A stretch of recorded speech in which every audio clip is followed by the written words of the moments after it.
उसे काफ़ी टाइम से अपने साथ किसी के होने का एहसास हो रहा था। मतलब एक दो दफ़ा ऐसा लगा जैसे कोई है जो उसकी गतिविधि पर नज़र रखे हुए था। पर कौन, वो जान ही नहीं पाई, इसलिए किसी से कुछ कहा ही नहीं। कल्पना और नीलम भी अपनी किन्हीं परेशानियों में उलझी हुई सी दिखती थी, तो वो अपने बारे में कुछ बताकर उन्हें परेशान नहीं करना चाहती थी। फिर भी उसको ध्यान में रखते हुए कल्पना ने उसे साथ आने जाने का कह दिया था। वो नीलम और कल्पना के साथ ही हॉस्टल के लिए रवाना होती, पर आज वो दोनों किसी इवेंट के लिए चल दी, तो उसे अकेले ही आना पड़ा। उसे उस दिन के बाद से बंद गाड़ियों और कैब में भी अजीब सा डर लगने लगा था। एक अलग ही बेचैनी होने लगती, जैसे कब क्या हो जाए। वो रिक्शा से लौट रही थी। हॉस्टल के एंट्री गेट से कुछ दूरी पर ही उसे सामने खड़ी साहिल की गाड़ी नज़र आ गई, और उसमें बैठा साहिल उसी को देख रहा था। हे भगवान, फिर से नहीं। उसने सिर पकड़ा और रिक्शे वाले को पैसे देती हुई इस तरह से निकलना चाहा जैसे उसने साहिल को देखा ही ना हो। लड़की सुनो। साहिल की भारी आवाज़ पर वो अपना अगला कदम भी नहीं बढ़ा पाई। आप यहाँ, और मुड़कर अनजान होने का नाटक कर गई। Don't act like this. वो पैंट की जेब में अपने हाथ डाले गाड़ी का सहारा लेकर कुछ इस अदा से खड़ा था कि राधिका की आंखें उसे देखने की जिद करने लगी। वो चाहे कुछ भी कह ले, कितनी भी बदतमीजी, कितनी भी बड़ी गलती या कुछ भी करे, उसका वजूद ही इतना प्रभावशाली था कि वो उसकी तरफ झुकती चली जाती थी। ये उसकी कमज़ोरी थी, पर यह झुकाव एक तरफा नहीं था। अगर होता तो साहिल उसे देखने ऑफिस से नहीं आता, ना ही रात के इस वक्त उसके सामने खड़ा होता। वो उसके साथ काम कर चुकी थी, इसीलिए जानती थी कि वो कितना बिजी रहने वाला इंसान है। उसका यहाँ आना कोई तो इशारा था, बस यही अब राधिका को साहिल से खुद कबूल करवाना था।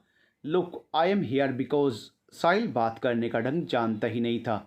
फिर उसे इस बार तो सॉरी कहना था, जो उसके लिए इम्पॉसिबल था। वो अटक रहा था। आपसे नहीं होगा, रहने दीजिए। राधिका कहकर साफ तौर पर उसकी बेइज्जती करती हुई जा चुकी थी, क्योंकि वो भी अब साहिल के मन की बात जान चुकी थी। तभी मुड़ते ही उसे अचानक से अपने आसपास किसी तीसरे के होने का एहसास हुआ था, जिसे वो अपना भ्रम मानती हुई जाने लगी। रुको, साहिल ने दोबारा गुजारिश की। मुझे आपकी कोई हमदर्दी नहीं चाहिए मिस्टर मल्होत्रा। राधिका का मिस्टर मल्होत्रा कहना उसे चुभ रहा था। वो उससे सर सुनने का आदी हो चुका था। जो तुम्हारे साथ हुआ गलत था, उसका जिम्मेदार भी मैं था। पर अकेला मैं नहीं, तुम भी तो। इस पर राधिका उसे घूरने लगी। आई मीन, तुम भी तो मेरे पीछे आई थी। एनीवे, तुम्हें तुम्हें अब कोई ख़तरा नहीं। जो हुआ उसके लिए मैं, यस, इतना भी मुश्किल नहीं है, ट्राई कीजिए। राधिका जैसे ही मुड़ी, उसे साहिल के ठीक पीछे के पेड़ के पास छिपा हुआ कोई शख्स दिखा। उसका दिल अनजाने डर से कांप उठा था। उसका वहम सच था, कोई तो था उनके आसपास। उसका यह डर सच में तब बदला जब दूसरे ही पल में पेड़ के पीछे से उसे शूट होने की आवाज़ आई। राधिका उससे कुछ ही दूरी पर खड़ी थी। भागती हुई साहिल के पास पहुंची, सर, और उसे धक्का देकर जो ही हटाया, वो गोली उसके कंधे के अंदर जा धंसी। पास ही खड़े साहिल के चेहरे पर राधिका के खून के छींटे पड़ चुके थे। साहिल आंखें फाड़े उसे पल भर में गोली लगते हुए देख चुका था, और अगले ही पल वो आंखें मूंदती हुई उसकी बाहों में बेहोश होकर गिर पड़ी थी। ये सब कुछ सेकंड के भी हज़ारवें हिस्से में हुआ था, जिसका पता साहिल को भी नहीं लगा। तो राधिका तो इनसे अनजान थी। उसके कंधे से खून पानी की तरह बहने लगा था। साहिल ये सब देखकर एक बार के लिए शॉक्ड रह गया। फिर उसे संभालते हुए ज़ोर से चिल्लाया, राधिका। हॉस्टल का गार्ड उसके चिल्लाने की आवाज़ सुनकर आ चुका था। साहब, इसे कुछ नहीं होना चाहिए, हेल्प करो मेरी, साहिल ने गुस्से में भी ऑर्डर देकर बोला। तब तक गार्ड ने उसकी बाहों में राधिका को देख लिया था। उसे खबर तो पहले भी लग चुकी थी कि इसके साथ कुछ गलत हुआ है, क्योंकि किडनैपिंग वाली बात भले ही खुलकर सामने ना आई हो, पर नीलम और कल्पना को एक दो बार बात करते सुना था। फिर हॉस्टल की लड़की के साथ ही जब ये हो रहा हो तो बात निकलनी तो तय थी। उसे ऐसे देखकर उसने साहिल की मदद से राधिका को गाड़ी में बिठा दिया।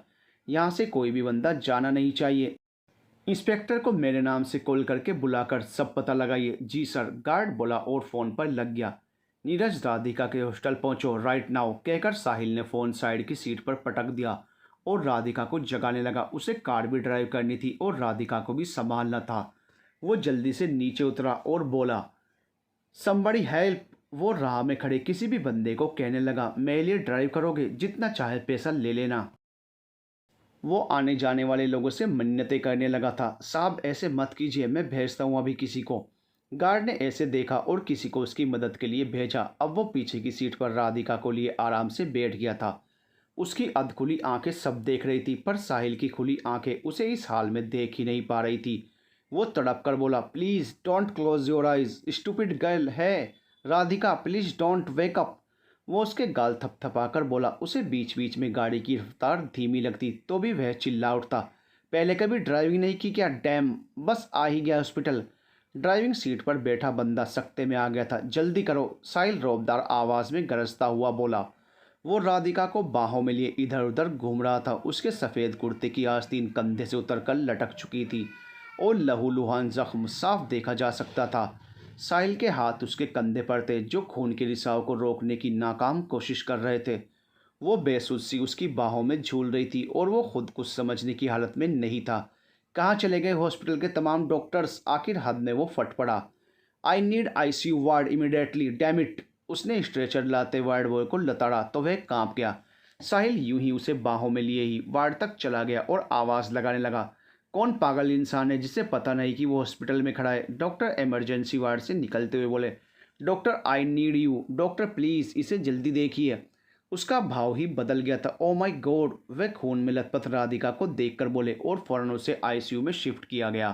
साहिल बाहर ही रुक गया। एक हफ्ते में दूसरी बार वो हॉस्पिटल के वेटिंग एरिया में बैठा हुआ था और वो शख्स वही था जिससे उसने मीलों की दूरी बनाए रखने की बातें कही थी। पर राधिका का ऐसे खतरे का शिकार होना उसके लिए सोचने वाली बात थी। वो खुद ही जिम्मेदार था इन सब का। आखिर उसे सब कुछ सोचने समझने में इतना वक्त कैसे और क्यों लगने लगा था? उसका दिमाग भन्ना उठा। अफसोस के मारे आज काफ़ी वक्त के बाद उसकी आंखों से आंसू का एक कतरा बहा था, जिसके निकलने से उसके गिरने तक की गतिविधि को वो भीतर से महसूस कर पाया था। उसने पारदर्शी कांच में राधिका को देखा, फिर अपनी आंख से बहता आंसू अपने बाल नोचे खड़ा हो गया। राधिका! खुद को देखता तो खुद पर राधिका का ही खून लगा था। उसके हाथ रंगे हुए थे। वो इतना घबरा चुका था कि अगले ही पल उसे अपनी आंखों के आगे अंधेरा छाता नजर आया। वहीं गश खाकर गिर पड़ा। राधिका उससे काफी दूरी पर खड़ी थी, पर अचानक गोली की आवाज से वो पल भर में उसके करीब आ गई और खुद उसकी जगह खड़ी हो गई। इसी बीच गोली उसके कंधे के आर पार हो चुकी थी। अगर वो जरा सी भी देरी करती या जरा सी भी गलत पोजीशन पर खड़ी होती तो गोली उसके सीने के भीतर जा लगती। तब वो बच पाती कि नहीं, अभी भी वो जिंदा है कि नहीं। तभी एक बार फिर शूट की आवाज़ साहिल के कानों को भेदती हुई बाहर निकली और साहिल बेहोशी की हालत में भी झटके से उठ बैठा। होश में आते ही उसे सामने ही नीरज दिखा। सर आप ठीक हैं? नीरज ने पूछा। राधिका कहाँ है? अब कैसी है? मैं यहाँ क्यों हूँ? तुम्हें भी मेरे नहीं उसके पास होना चाहिए। तुम भी यहाँ क्यों हो? मेरे पास बैठकर पता नहीं कितना टाइम वेस्ट किया होगा तुमने। चलो उसके पास। साहिल बिना जवाब लिए सवाल किए जा रहा था, पर नीरज चुप था। क्या हुआ, कुछ बोलो। सर उसे अभी होश नहीं आया। नीरज सर झुकाए बोला, वाट? वो ड्रिप उखाड़ता हुआ आगे चल दिया और नीरज उसके पीछे। वो आईसीयू वाले रूम के बाहर जाकर खड़ा हो गया। उसके हाथ राधिका की तरफ उठे और उसे दूर से छूने की कोशिश में वहीं रुक गए। पीछे नीरज उसके कंधे पर हाथ रखकर बोला, सर संभालिए खुद को। कैसे नीरज, कैसे? वो लड़की उसके साथ इन्हीं दिनों में ये दूसरी बार। वो हर बार मेरी वजह से मुश्किलों में फंसती जाती है और मैं चाहकर भी कुछ नहीं कर पाता। वो गोली वो मेरे हिस्से की थी जो उसने अपने ऊपर ले ली। अभी मैं यहाँ इस हाल में पड़ा होता, पर इसने। सर वो कुछ कहता उससे पहले डॉक्टर आ गए। डॉक्टर? वो हमने गोली तो निकाल दी है, पर वो अभी भी बेहोश है। एक्चुअली उनका यहाँ आते आते काफ़ी ब्लड लॉस हो गया। उन्हें होश में आने के बाद ही अब कुछ कहा जा सकता है। Doctor please save her. उसे कुछ नहीं होना चाहिए। उसे पता ही नहीं चला उसके हाथ उनके सामने कब जुड़ चुके थे। Relax mister Malhotra, she will be fine. उन्हें कुछ नहीं होगा। हम अपनी तरफ से पूरी कोशिश कर रहे हैं। आप अपना ख्याल रखिए। डॉक्टर चले गए और अब साहिल में खड़े रहने जितनी भी ताकत नहीं थी। वो नीरज के गले लग गया और अपने रोके हुए आंसू बहाने लगा। नीरज, वो लड़की क्या है, क्या थी? ये पहले दिन से मेरे लिए अनसुलझी सी पहेली बनी हुई है, जिसे मैं खुद अब तक नहीं सुलझा पा रहा हूँ। मैं जानने की कोशिश भी करता हूँ तो वो अगले ही पल मेरे पत्थर से दिल में अपनी अलग ही जगह बना लेती है। कौन है वो? क्या है वो? मुझे जानना है। वो जिंदा तो है ना? वो अपना आपा खो बैठा था। उसे महसूस हुआ कि कहीं उसे कुछ हो ना जाए। अनजाने डर ने उसे अपनी तरफ घसीटना चाहा था। सर, उसने उसे झकझोरा। क्या हुआ है आपको? कैसी बातें कर रहे हो आप? जिंदा है वो और बहुत जल्द होश में होगी। आप खुद को देखिए प्लीज़। उसने उसे एक तरफ बैठा दिया। तब वो शांत हुआ। अचानक ही हाथ पैंट की जेब की तरफ गए तो उसे कुछ याद आया। नीरज, मेरा फ़ोन मेरे पास है। वो फ़ोन देकर बोला, तुम हॉस्टल जाकर पता करो इंस्पेक्टर की इन्वेस्टिगेशन कहाँ तक पहुँची। सर, मुझ पर गोली चलने वाली थी नीरज, जो राधिका को लगी, एंड इट्स नॉट नॉर्मल। और ध्यान रहे इसकी रूममेट्स को पता नहीं लगना चाहिए। वो बात बढ़ा देंगी। कैसे भी करके एक बार के लिए ये सब हैंडल कर लेना। यस सर, बट मैं ठीक हूँ, मुझे यहीं रहना है। तुम जाओ और मुझे हर सेकंड की अपडेट देते रहना। कसम से उस शख्स की मौत अब मेरे हाथों ही होगी, वो आंखों में अंगारे लिए बोला। तब तक नीरज जा चुका था। साहिल इधर उधर घूमने लगा। उसे इतना गुस्सा आ रहा था कि वो अभी भी इसी वक्त उस शख्स के पास पहुंच जाए और उसका वजूद ही मिटा दे जिसने ये करने की हिम्मत भी की। वो औरत, बहुत गलत किया है तुमने, बहुत गलत। अब मैं क्या करूँगा इसका अंदाज़ा खुद मुझे भी नहीं है। बस एक बार राधिका को होश आ जाए, और दुआ है कि आ जाए, नहीं तो उसकी दुनिया को जलाकर राख कर दूंगा। वो फ़ोन निकालकर कुछ कॉल्स करते हुए बाहर निकल गया। उसे डॉक्टर से भी मिलना था। यूं ही आधी रात होने को आई थी। वो थका हारा टाई उतार कर फेंकता हुआ बेंच से सिर टिकाकर लेट गया। रात के किसी पहर उसकी आंख खुली तो खुद को बाहर ही पड़ी बेंच पर लेटा हुआ पाया। हालांकि उसे हॉस्पिटल की तरफ से सारी सुविधाएं मुहैया कराई जा चुकी थी, स्पेशल वार्ड, पर फिर भी वो यहीं बैठकर उसके होश में आने का इंतज़ार कर रहा था। ऐसे में कब उसकी आंख लग गई उसे याद नहीं। वो उठा और मोबाइल निकाला। सर, मैं हॉस्टल जा रहा हूँ। नीलम और कल्पना को सुबह तक रोकने की कोशिश करूँगा। इंस्पेक्टर अपना काम कर रहे हैं। जल्द पता चल जाएगा कि आपका शक सही है या कोई तीसरा इसमें शामिल है। बस आप अपना ख्याल रखना। नीरज का मैसेज था। साहिल निश्चिंत होकर उठा और सीधा रूम के अंदर दाखिल हो गया। एक नर्स राधिका के पास ही लेटी हुई थी। जरा सी हरकत पर चौंक उठी। कौन? आप जाइए, मैडम के पास हूँ मैं। साहिल बोला और हाथ बांधे खड़ा हो गया। उसकी आंखों में आज अलग ही नज़र देखने को मिली थी, जैसे इस तरह से पहली बार राधिका को देख रहा हो। बाहर कॉरिडोर की तेज लाइट्स की हल्की सी रोशनी उस कमरे में आ रही थी, जो अंधेरे को हटाने में पर्याप्त नहीं थी। पर फिर भी साहिल ने लाइट्स नहीं जलाई और राधिका के पास आकर खड़ा हो गया। खुले कंधों वाले आरामदायक कपड़ों में वो बेसुध सी अब तक लेटी हुई थी। वो उसके बहुत करीब गया और कुछ सोचते हुए एकाएक ही उसके माथे पर हाथ फेरकर बहुत देर तक उसे देखा। फिर अपने आप पर काबू करते हुए बोला, कुछ नहीं होगा तुम्हें, मेरे होते हुए कुछ नहीं होगा। जल्दी से उठो, इट्स माई ऑर्डर। उसे अचानक अपने चेहरे पर उसकी सांसें महसूस हुई। इससे उसे एहसास हुआ कि वो उसके कितना करीब आ गया था। उसे जाने क्या हो गया था जो वो अचानक ऐसे। वो जल्दी से हटा और उसके पास ही जगह बनाकर बैठ गया। उसका हाथ अपने हाथों में पकड़कर बोला, मुझे माफ़ कर दो राधिका, मेरी अब तक की सारी बदतमीजियों के लिए, सारी बेरुखियों के लिए, सारी बेवकूफ़ियों के लिए मुझे माफ़ कर दो। आई प्रॉमिस तुम्हें कभी दुख पहुंचाने की कोशिश नहीं करूंगा। ऐसी बातें भी नहीं करूंगा। अच्छे से बात करूंगा तुमसे। और ये सब जो भी जिसने भी ये किया उसे छोड़ूंगा नहीं। बस तुम एक बार आंखें खोलो। आई एम सॉरी प्लीज़। वो बड़ी आंखें और भरे अल्फाज लिए अपना सिर उसके हाथों पर टिकाए बोलता जा रहा था। उसे आज सच में अपनी गलती का एहसास हो चुका था कि वो पिछले कितने वक्त से गलत था और राधिका के साथ कितना गलत किए जा रहा था। पर दुख इस बात का था कि उसे पछतावा होते हुए बहुत देर हो चुकी थी और इसकी कीमत दूसरी बार भी राधिका ने ही चुकाई थी।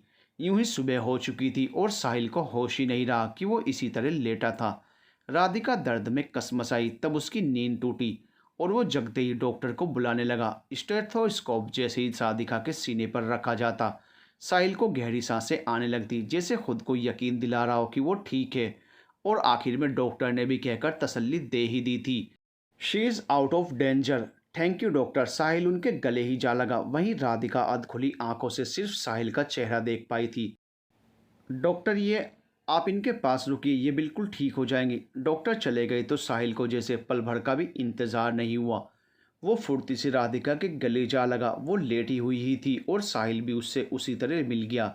राधिका, जो अभी तक खुलकर होश में आई ही नहीं थी कि साहिल का यूं गले लगना उसे बर्फ कर गया था, वो सांसें रोकी पड़ी रही, जैसे सही मायने में तो अब उसे होश आया हो। तुम्हें कुछ हो जाता तो मैं क्या करता मैं नहीं जानता, पर अब मुझे क्या करना है मुझे मालूम है। मुझे माफ़ कर दो, मेरी गलतियों के लिए आई एम सॉरी। आखिर उसने हिम्मत जुटाई और कहकर उसके कंधे पकड़ लिए। एक अलग ही सिसकी के साथ राधिका की आवाज़ निकली, सर। साहिल फौरन हटा और दोबारा सॉरी सॉरी कहने लगा। गलती से उसका जख्मी कंधा उसने छू लिया था। I am extremely sorry. Sahil जैसे अब सॉरी के सिवा दूसरा शब्द बोलना ही नहीं जानता था। आप। राधिका उसे हैरानी से देखती रह गई। रातों रात उसमें यह बदलाव आया भी तो कैसे? वो उसे देखती हुई ही उठने की कोशिश कर रही थी, पर कर नहीं पाई। साहिल मदद करता, पर तब तक नीरज के साथ कल्पना और नीलम भी आ चुकी थी। राधिका, कैसी है तू? क्या करती रहती है? कभी कुछ कभी कुछ। इस बार तो हद ही कर दी तूने यार, ये सीरियसली। वो उल्टा उस पर बरस पड़ी। राधिका को जैसे कुछ सुना ही नहीं दे रहा था। उसे अब डॉक्टर्स, नर्स और उन सब के पीछे छिपी वो दो जोड़ी आंखें नजर आ रही थी, जो उससे दूर होती जा रही थी। साहिल दबे पांव बाहर आया तो नीरज भी उसके साथ बाहर निकल गया। नीरज, वो ठीक है, होश में है। वो खुलकर मुस्कुराया। Yes sir. नीरज भी उसकी खुशी समझ गया था। अब मैं जो कहता हूँ करते जाना, हमेशा वही तो किया है, वो बोला। तो साहिल उसे सब समझाने लगा। अंदर नीलम राधिका के गले लगकर रोई जा रही थी। यार तुझे कुछ हो जाता तो? कुछ नहीं होगा, मुझे छोड़ ना, रो मत पगली। राधिका पर जैसे गोली का कोई असर ही नहीं हुआ था। वो तो बस साहिल के बदले अंदाज को बार बार देखना चाहती थी। और तू कब छोड़ेगी उसे? किसे? साहिल मल्होत्रा। उन्होंने क्या किया इस बार? यार तू देख नहीं पा रही या देखना नहीं चाहती? तू जब भी मुसीबत में फंसती है तब साहिल होता है तेरे साथ। नहीं, इसे ऐसे समझ, वो जब साथ होता है तभी तू किसी न किसी मुश्किल में होती है। नीलम, ये सही है क्या? हर बात पर हर बार उसी को ब्लेम करना। कल्पना ने समझाना चाहा। वो बचाता भी तो है ना इसे। हो। वो धीरे से उसकी पैरवी करती हुई बोली। हाँ, नहीं तो ऑप्शन है कोई उसके पास? एक्सीडेंट के टाइम जो मौजूद होगा वही बचाएगा ना। फिर वो कोई भी हो। ये कोई भी शब्द राधिका को कुछ जचा नहीं था। मैं कुछ नहीं सुन रही, ना ही उससे बहस करूंगी। उस बिगड़ेल को तो पुलिस में दे के जाएंगे। कहाँ जाएंगे? दोनों एक साथ बोली। तू सीधा अब हमारे साथ हमारे घर चलेगी, समझी? तू ही बोली से नीलम एकदम से बोली तो कल्पना सकपका गई। तुम दोनों कब जा रही हो और क्यों? राधिका दोनों की शक्ल का जायजा लेते हुए बोली। दोनों खामोश थी। कल्पना फिर भी बात संभाल लेती थी, पर नीलम में अब भी बचपना कायम था। राधिका उनका बदला बर्ताव समझ नहीं पाई, मगर ये ज़रूर जान गई थी कि दोनों कुछ तो छिपा रही थी। वो कुछ पूछती इतने में नर्स ड्रेसिंग के लिए आ चुकी थी। नीलम कल्पना बाहर आकर बोली।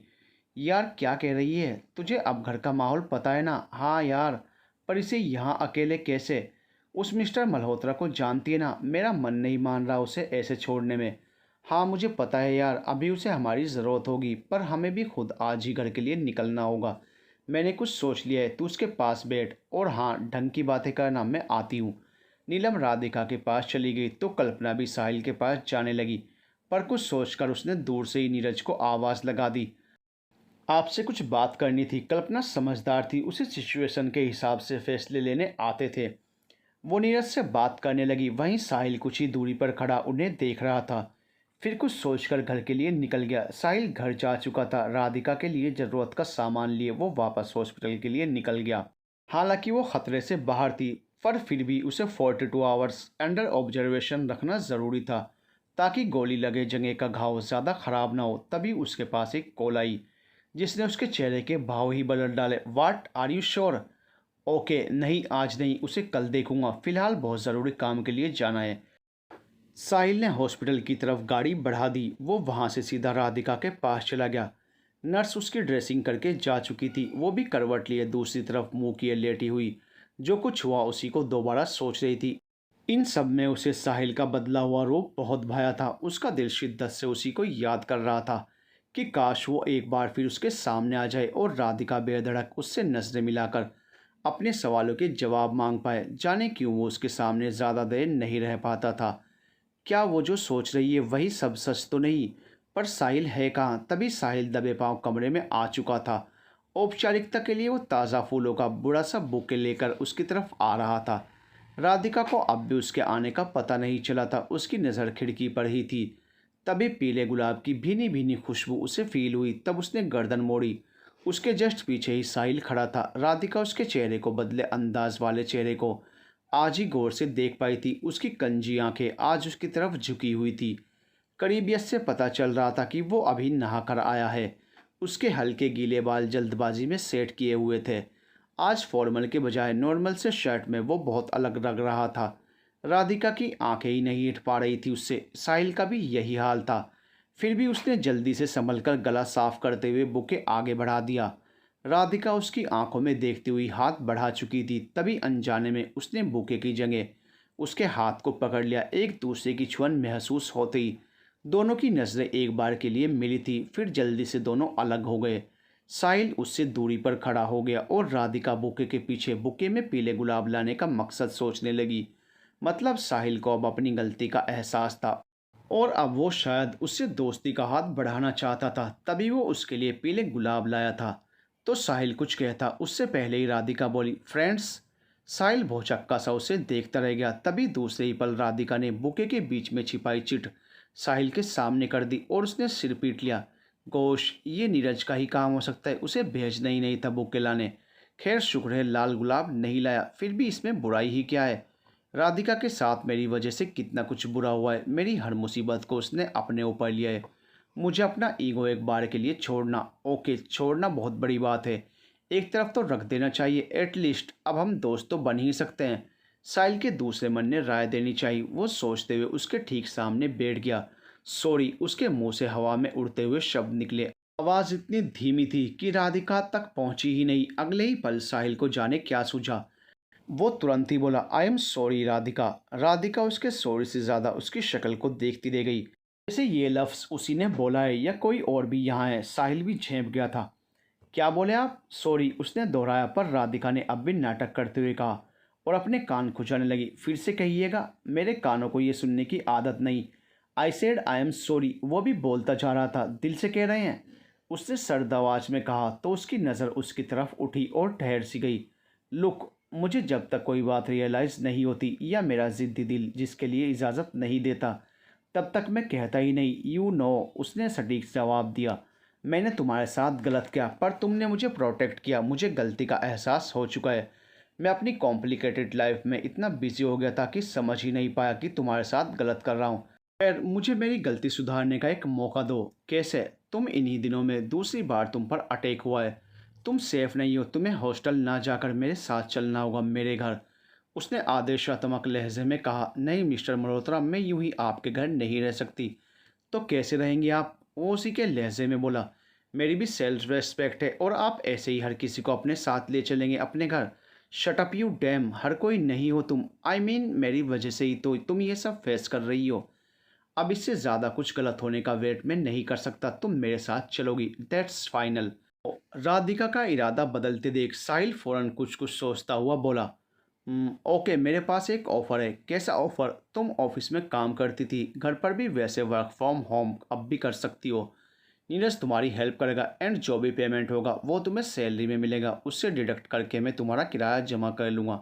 वाट डू यू से? राधिका हैरान थी। ये वही साहिल है जो कुछ रोज़ पहले तो उसे अपने सामने भी नहीं देखना चाहता था, इसी वजह से अपने ऑफिस से बेदखल किया था, और यही आज उसे अपने साथ अपने घर चलने की बात कह रहा था, नए नए तरीके ईजाद कर रहा था। नहीं, उसका जवाब अब भी वही था। हाँ, उसे एहसास हो गया कि साहिल बुरा नहीं है, पर ऐसे कैसे वो किसी के घर जाकर रह ले? ये दुनिया समाज उसे जीने कहाँ देंगे? वो हॉस्टल में खुश है। और फिर कल्पना और नीलम भी तो है ना, मगर उनका बदला रवैया भी कुछ और ही कह रहा था। खैर, जो होगा वो मैनेज करेगी, पर साहिल के घर जाना उसके ऑप्शन में ही नहीं आ रहा था। उसे सोचते हुए देखकर साहिल चुटकी बजाकर बोला, then done, no thanks but no thanks. मैं नहीं जाऊंगी, मैं खुद मैनेज कर लूँगी मिस्टर मल्होत्रा। तुमसे पूछा नहीं, बता रहा हूँ। वो इस हालत में भी हुक्म चला रहा था। अच्छा, और मैं ना चलूँ तो? दोनों अपने पुराने रूप में लौट आए थे। तुम्हारे पास कोई दूसरा ऑप्शन नहीं है। ये ज़बरदस्ती है। ज़बरदस्ती देखी ही कहाँ है अब तक तुमने साहिल मल्होत्रा की? साहिल रोब से बोला। तो राधिका चुप हो गई। साहिल अपनी मनमानी पर उतर आया था। उसे अभी कुछ सोचने का वक्त चाहिए था, जो उसके सामने तो मुश्किल था। तभी उसने दर्द का बहाना बनाकर नर्स को बुलाने को कहा। You okay? वो परेशान सा बोला, आप उन्हें बुलाइए। Okay sister. साहिल नर्स को बुलाने के लिए बाहर चल दिया। तभी राधिका लेट गई और सोचने लगी, कैसे मैं आपके साथ कैसे चल सकती हूँ सर? ये जो मुझे अभी आपके लिए महसूस हो रहा है, इसका पता अगर आपको चला तो जाने क्या होगा। मुझे खुद पर यकीन है कि मैं आपके घर में आपकी ज़िंदगी में जगह बना ही लूँगी, पर उसके बाद वहाँ से लौटना नामुमकिन सा होगा। ना मैं खुद को संभाल पाऊँगी और ना ही शायद आप। इसीलिए आप जितना दूर होंगे सब ठीक रहेगा। हाँ, आपके पास रहना मेरा भी ख्वाब है, आपकी तकलीफ़ें बांटना मेरी भी ख्वाहिश है, मगर ये ख्वाहिशें पूरी ना होने में ही सबका भला है। मैंने बिना सोचे ही ये सोच लिया है कि मैं नहीं जाऊँगी। ये सोचते हुए राधिका की आंखों के कोर से बूंदें लुढ़क गई। वहीं इंजेक्शन देती नर्स को लगा उसे चोट पर दर्द हो रहा होगा। नर्स ने उसे सोने को कहा और बाहर चल दी। कैसी है वो? बाहर आते ही साहिल बोला। रो रही थी, शायद पेन ज़्यादा है। नीरज, देखो उसे, कितनी ज़िद्दी है वो। अब तुम ही उसे कन्वेंस करोगे। कल्पना ने तुम्हें ही बताया है ना, और तुम भी समझो। अभी उसे केयर की सख्त ज़रूरत है, समझ रहे हो ना? साहिल ने नीरज से सारी बातें पूछ ली थी, क्योंकि कल्पना परेशान सी नीरज से बात करती दिख रही थी। पर जब बात सामने आई तब साहिल को जाने किस बात की मगर खुशी हुई, क्योंकि कहीं ना कहीं वो खुद भी राधिका को इस बार अपनी आंखों के सामने ही देखना चाहता था। मगर वो ज़िद्दी थी। साहिल की हर कोशिश के बाद भी वो नहीं मानी, इसलिए उसने उसे मनाने का काम नीरज को सौंपा। डोंट वरी सर, मैं बात करता हूँ। नीरज अंदर चला गया। तभी साहिल बाकी की फॉर्मेलिटीज़ पूरी करने के लिए डॉक्टर के केबिन में चला गया। है राधिका? नीरज अंदर दाखिल होता हुआ बोला। नीरज सर।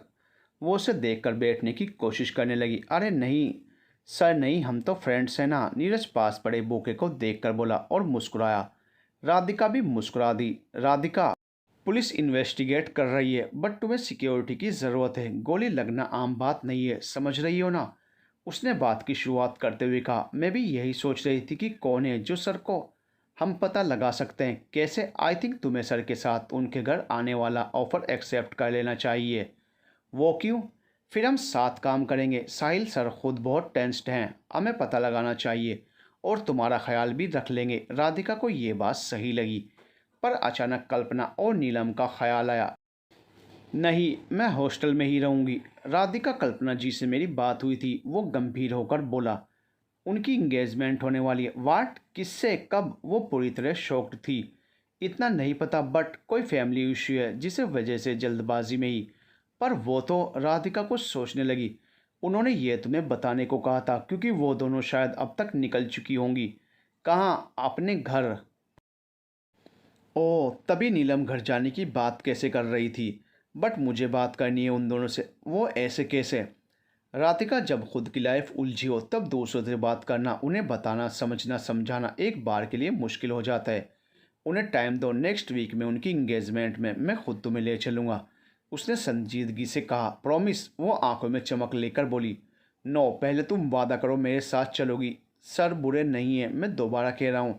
हालात बुरे हैं, उनका वक्त बुरा है, बाकी उनका ऐब उनका गुस्सा ही है जो कम होने लगा है, ख़त्म भी हो जाएगा। प्लीज़ हमारे साथ चलो। नीरज ने बातों को इस तरह से कहा कि राधिका सोचने पर मजबूर हो गई।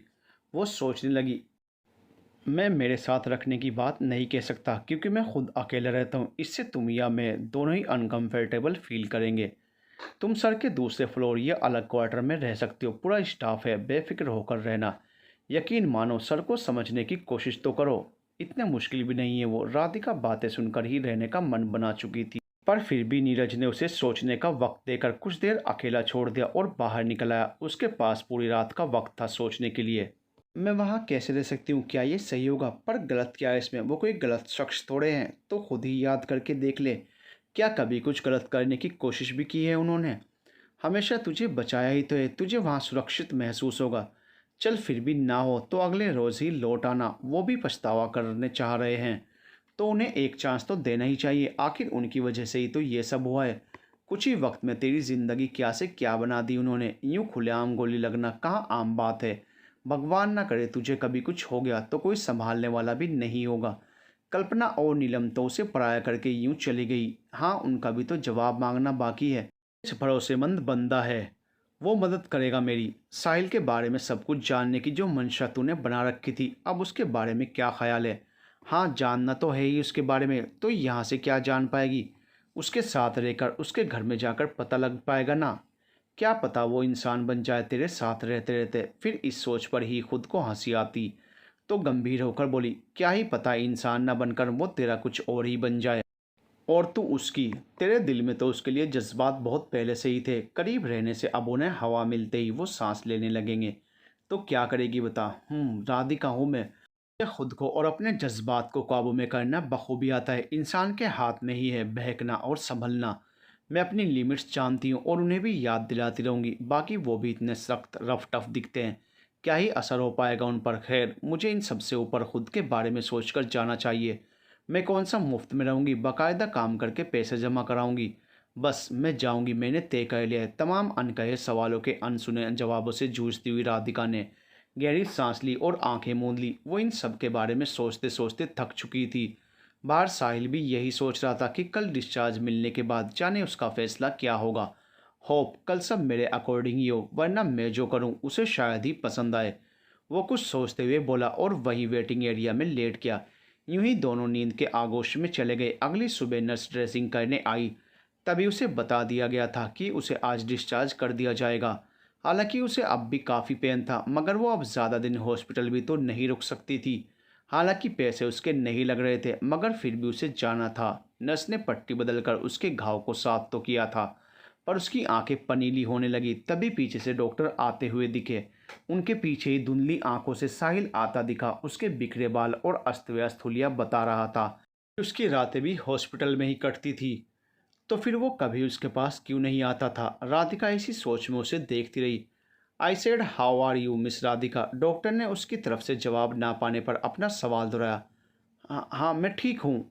उसने उससे नज़र हटाई। काफ़ी ठीक है पहले से। वो रिपोर्ट्स देखते हुए बोले। इतनी देर में साहिल ने उसे देखा नहीं था और इसके उलट राधिका की नज़र उसी पर थी। डॉक्टर इसे घर, बिल्कुल इन्हें ले जाइए, पर इनका ख्याल रखना। यस, एक नर्स भेज दीजिएगा आप। साहिल इतने हक से बात कर रहा था कि वो देखती रह गई, जैसे पूछ नहीं रहा हो बता रहा हो। तभी नीरज आ चुका था। डिस्चार्ज पेपर रेडी हो गए सर। यस मिस्टर मल्होत्रा, आप मेरे साथ आइए। डॉक्टर उसे बाहर ले गए। सो राधिका चले घर, वो मीत से बोला। आप कार निकालिए, वो बिना जवाब दिए बोली और उठने लगी। और नीरज भी सोचता हुआ चला गया। कार में बैठने की बात आते ही साहिल जल्दी से उसके पास गया और उसके कंधे नाजुकता से पकड़कर बैठाने के लिए हाथ बढ़ाए। तो दर्द के एहसास से ही राधिका ने आंखें मूंद ली। मैं आई, वो पूछने लगा। वो भी सिर्फ सिर झुका सकी। उसे उसकी इतनी नज़दीकी की आदत जो नहीं थी। उसने बैठते ही राहत की सांस ली ही थी कि साहिल भी उसका स्कार्फ सही करता हुआ उसके बगल में ही बैठ गया। राधिका उसे देखती रही, कैसे और कितनी आसानी से कर लेता था वो ये सब। नीरज फ्रंट मिरर में देखकर बोला, सर आपको तो बैक सीट पर बैठना अच्छा नहीं लगता ना, तो आप स्टार्ट द कार। साहिल खिड़की से झांकता हुआ बोला। तो नीरज अपना सा मुंह बनाकर रह गया और सोचने लगा, बस एक बार राधिका साथ चलने को कह दे, कसम से एक मौका नहीं छोड़ने वाला फिर मैं आपको परेशान करने का। उसने उसी वक्त मन्नत मांग ली थी और गाड़ी बढ़ा दी। जहाँ से राधिका की हॉस्पिटल का रास्ता आता और जहाँ साहिल के घर की तरफ रास्ता मुड़ता, उस मोड़ पर नीरज ने गाड़ी की रफ्तार धीमी कर दी और जवाब का इंतज़ार करने लगा। तभी साहिल मन ही मन उसके मान जाने की मिन्नतें कर रहा था। उसे पता ही नहीं चला कब स्ट्रेस के चलते वो पैर हिलाने लग गया। तभी राधिका ने बोला, मैं आपके घर की उस जगह रहना पसंद करूंगी जहां आपका स्टाफ रहता है। Are you out of your mind, वो तल्खी से बोला। तो राधिका ने भौहें चढ़ा ली। मतलब वो सर्वेंट क्वार्टर है, तुम वहाँ नहीं रहोगी। ओके नीरज सर, तो फिर आप गाड़ी हॉस्टल ही ले लो, वो बेफिक्री से बोली। पर नीरज के भी सपने चूर चूर होते दिखे। लो, वो आंखें दिखाकर बोला। उसने स्टेयरिंग पर हाथ रखा ही था। साहिल बोला, नो। वो रुक गया। मैं यहीं उतर जाऊं, वो उठने को हुई। स्टॉप। उसने सहसा उसका हाथ पकड़ लिया। जहां मैडम रुकना चाहें वो जगह ठीक कर दो। उसी वक्त वो फ़ोन करके बोलने लगा। राधिका नीरज मुंह फाड़े उसे देखते रहे। हैप्पी। अब वो आराम से बैठी। तभी नीरज बड़बड़ाया, अब आएगा अकड़ू ऊँट पहाड़ के नीचे। कुछ ही देर में वे घर पहुंच चुके थे। उसके उठने से लेकर बाहर निकलने तक साहिल ने उसकी मदद की थी और उस हर एक लम्हे में उसने राधिका के मन में अपनी जगह बनाई थी। यू ओके, वो चलने के साथ साथ उसे पूछे जा रहा था, जैसे कह रहा हो कि जितनी तकलीफ मिलनी थी मिल चुकी। अब वो उसके कदम कदम पर साथ रहेगा बिना उसे दुख पहुंचाए। सर वैसे चोट कंधे में लगी है, पैरों में नहीं। नीरज बोल पड़ा। वाट डू यू मीन, मतलब जल्दी चल सकते हैं, मैं चल लूँगी। राधिका झेंपती हुई खुद ही चलने लगी। बारिश वाले दिन भी वो उसके घर आई थी, पर उस वक्त कुछ देख कहाँ पाई थी। उसका घर घर नहीं बंगला था, वो भी शानदार जगह पर बनाया हुआ आलीशान बंगला। देखने वाला उसे देखने के लिए अपनी चाल धीमी ज़रूर कर ले, इतना खूबसूरत वो कदम रखती जा रही थी और साहिल को सब गार्ड विश किए जा रहे थे। उसे लगा कि वो कहाँ आ गई है। डिजिटल लॉक से दरवाज़ा खुलने से लेकर उसके अंदर दाखिल होने की प्रक्रिया में वो सब देखती ही रह गई। बड़ी शांति मिस्टर मल्होत्रा की। एंटर होते ही स्टाफ की लाइन लगी थी। कोई कुछ थामे खड़ा था, कोई कुछ। इन सब से बेखबर साहिल सबको हाथ के इशारे से सब मना करता हुआ बढ़ रहा था। एक बड़ा सा हॉल, उसमें आलीशान सा झूमर, एक तरफ लिविंग एरिया, एक तरफ डाइनिंग स्पेस। नज़र घुमाते ही उसका पर्सनल बार, जिस पर वो आंखें फाड़े देखती ही रह गई। पीने के लिए शराब तो सभी लोग खरीदते हैं और इन साहबजादे ने तो अपना निजी बियर बार ही बनवा लिया। वाह, कितने ठाठ हैं बंदे के। अब तो मैं सच में सर्वेंट क्वार्टर में ही रहूंगी। नीलम का कहना है कि पियक्कड़ लोगों का कोई भरोसा नहीं। वो बड़बड़ाई, सर डेली पैसेंजर नहीं है वैसे। नीरज उसके पास आकर बोला तो वह अचकचाई। वो ज़ोर से बोल रही थी, मैं तो बस, तो आप यहाँ से लेफ्ट जाइए, आपको ये जगह बता देंगे। साहिल एक सर्वेंट की तरफ इशारा करते हुए बोला। तो राधिका ने सिर झुका लिया। उसे लगा वो खुद उसे सेट करने आएगा। I am sorry but I have to go. Neeraj, मैं शॉवर लेकर 10 मिनट में आता हूँ, रेडी मिलना। जी सर। महेश काका को अपने साथ ले जाता हुआ एक नज़र राधिका पर छोड़कर चल दिया। तब नीरज बोला, सर 3 दिन से ऑफिस नहीं गए क्या? बहुत लॉस हुआ है, आज जाना ही होगा। मैं भी चलता हूँ, अपना ख्याल रखना, शाम को मिलेंगे। वहीं साहिल राधिका को देखते हुए ही महेश काका को सब समझा रहा था। काका, उसे बिल्कुल भी दिक्कत नहीं होनी चाहिए। जी साहब, बिल्कुल, मतलब सांस लेने में भी नहीं। साहब वो पूछिए, वो नरमी से बोला। वो कौन है? उन्होंने सहमते हुए पूछ लिया। आज पहली दफ़ा उन्हें मल्होत्रा मेंशन में साहिल के साथ किसी लड़की के कदम पड़ते देखे थे, वो भी उसकी मर्जी के मुताबिक। वो उसके बारे में जानने को बेताब थे। कौन का पता नहीं, पर बहुत ज़रूरी है। वो घड़ी पहनते हुए खोया हुआ सा बोला और राहत भरी सांस लेकर निकल गया। जैसे उसका कितना बड़ा काम हो गया। उसने उस कमरे में पहले से कैमरा ऑन करवा दिया था। वैसे उसके पूरे घर में कैमरे थे, पर उसने राधिका को बताया नहीं था।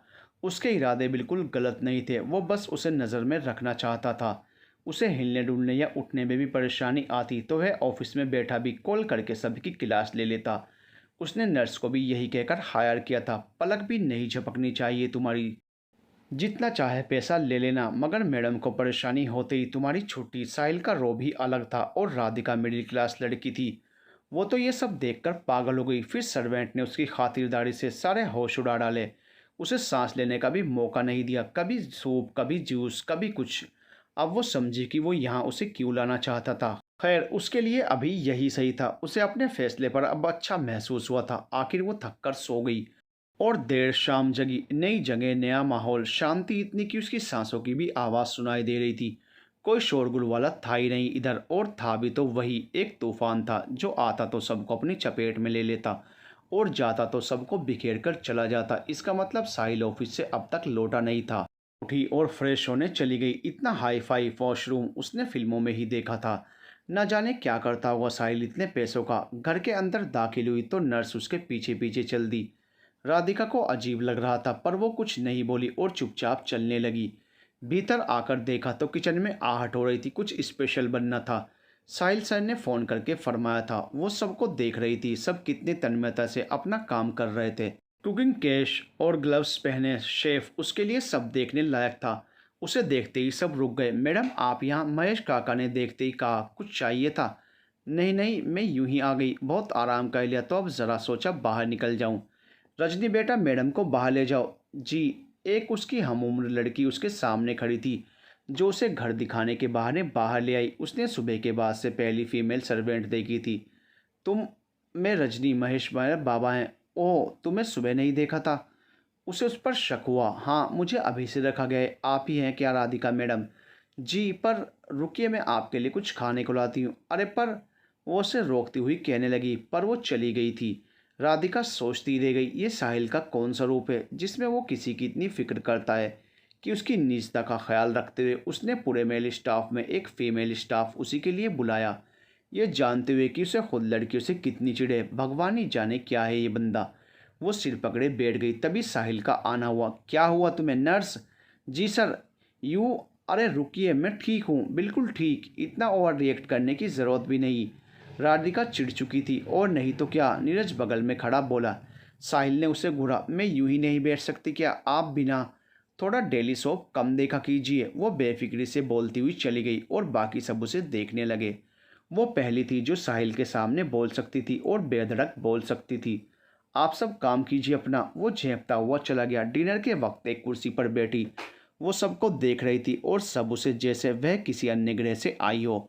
उसके सामने तीसरी बार सूप का कटोरा रखा गया। साहिल अपने टेबल मैनर्स को ध्यान में रखते हुए खाना खाने लगा और उसे भी शुरू करने का आदेश दिया। मिस्टर मल्होत्रा, मैं कोई मरीज़ नहीं हूँ, मुझे पूरे दिन से ऐसा खाना क्यों दिया जा रहा है? वो बोली, क्योंकि तुम बीमार हो। हाँ, मगर मैं खा पी सकती हूँ, प्लीज़ मुझे कुछ ढंग का दे दीजिए। काका जी, मैडम क्या खाएंगी आप इनके लिए। साहिल ऑर्डर देने ही वाला था कि वो बीच में बोली, नहीं कुछ खास नहीं, जिससे पेट भर सके वही, ज़्यादा कुछ करने की ज़रूरत नहीं। उसका खाना आने में देर लग रही थी तो साहिल भी उसे कंपनी देने के लिए रुक गया, बिना इसकी परवाह करते हुए कि वो ठंडा खाना बिल्कुल पसंद नहीं करता। राधिका ने झांक कर उसकी प्लेट में देखा, सैलेड और कुछ सूप जैसा ही था। आप ये सब क्यों? मैं डिनर में लाइट ही लेता हूँ, वो बेफिक्री से बोला। उफ, इतने नियम कानून। वो हैरान थी। रूल्स तब तक जब तक हम उन्हें माने, वो संजीदगी से बोला। जी नहीं, रूल्स हमारे लिए हों वही काफ़ी। रूल्स फॉलो करते करते हम खुद ही रूल्स बन जाए तो जीना दुश्वार हो जाएगा, वो ज़रा तेज बोली। तुम तब तक उसका मनपसंदीदा खाना सब्जी रोटी आ चुका था, जिसे वो बिना टेबल मैनर्स को याद रखे कुर्सी पर पैर ऊपर करके बैठती हुई चाव से खाने लगी। और साहिल, जो अब तक उसके इंतज़ार में था, बेचारा देखता रह गया। वो कुछ सोचते हुए वही ठंडा सूप पी गया। महेश काका उसकी इस बदली हरकत को देखकर मुस्कुरा दिए। बिना किसी का ख्याल किए राधिका आराम से खाए जा रही थी और साहिल के साथ बाकी सब उसे देख रहे थे। साहिल के लिए ये सब अजीब था, क्योंकि वो बिल्कुल सलीके से रहने वाला और राधिका तो उस शब्द से वाकिफ भी नहीं थी। बस मस्त मोला पेट भर के खाने के बाद ही उसने गर्दन उठाई तो देखा सब उसे ही देख रहे थे। सबको क्या हो जाता है, मैं कोई एलियन हूँ क्या जो ऐसे देखते हैं? आप सब नॉर्मल रहिए, आप सब भी, वो बोली और उठने लगी। तभी चेयर में उसका पैर अटक गया, वो गिर ही जाती अगर साहिल उसे ना थामता। बी केयरफुल, उसने उसे कंधों से पकड़ते हुए सही से खड़ा किया। उसकी पकड़ मजबूत थी। राधिका को उसकी यह आदत अलग ही एहसास में पहुंचा देती थी। थैंक यू, वो संभलती हुई जा ही रही थी कि अचानक रुक कर बोली, आप। तभी साहिल के इशारे भर से सब गायब से हो गए। वो खुद उससे कुछ देर बात करना चाहता था। आपको कुछ कहना था? वो उसी इंतज़ार में था कि वो कुछ तो कहे। थैंक यू, वो किस लिए? रजनी को यहाँ बुलाने के लिए। वो नज़र चुराने लगा। हाँ बताइए। कुछ नहीं, मेरे लिए इतना सब क्यों कर रहे हैं पता नहीं, मगर जितना किया उसके लिए थैंक यू। और मुझे सेफ फील हो इसीलिए ये किया ना। सच में क्या हैं आप? मैं आपको समझ ही नहीं पा रही। वो हाथ बांधे उसे देखती रही और कुछ पल के लिए साहिल भी फिर नज़र हटाकर बोला, मुझे समझ पाओ, इतनी समझ होनी भी तो चाहिए। ये कहकर वो एहसान के तौर पर नाम का ही हंसा था। राधिका अवाक से उसे देखती रह गई। उसे खुलकर मुस्कुराते देखना अब उसकी नई ख्वाहिश बन चुकी थी। जैसे, तुम्हें कोई परेशानी हो तो कभी भी कह देना। तुम्हारे रूम में एक लैंडलाइन फ़ोन रखा हुआ है। तो वो कुछ और भी कहना चाहता था जैसे, पर फिर रुक गया और बिना उसे देखे रजनी को उसे ले जाने का कहकर जल्दी से ऊपर चल दिया। इधर राधिका का भी मन मायूस हो गया, जैसे वो बस उसके पास पास रहे, उसके बगैर जाने क्यों, पर कुछ अजीब सा लगता था।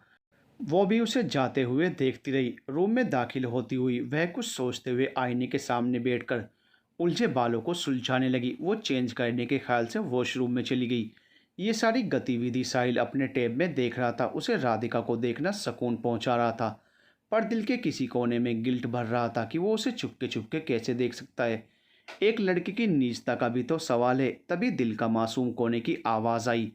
वो फिर खुद को सही साबित करता हुआ टेप बंद करके कहता है, उसके चेंजिंग रूम में कैमरा थोड़ा ही लगवाया है, उसकी सेफ्टी के लिए ही तो। ओके फाइन, अब इतना ही और है तो कल बता ही दूंगा उसे इस बारे में।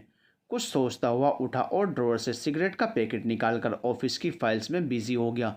मगर फिर भी रह रहकर उसे वही ख्याल आता।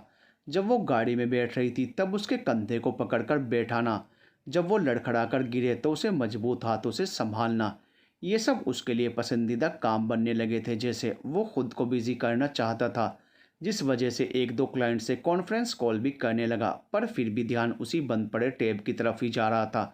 वो ध्यान बटाने की कोशिश कर रहा था पर ज़्यादा देर नहीं कर सका और हार कर टैब खोलकर बैठ गया। To be continued.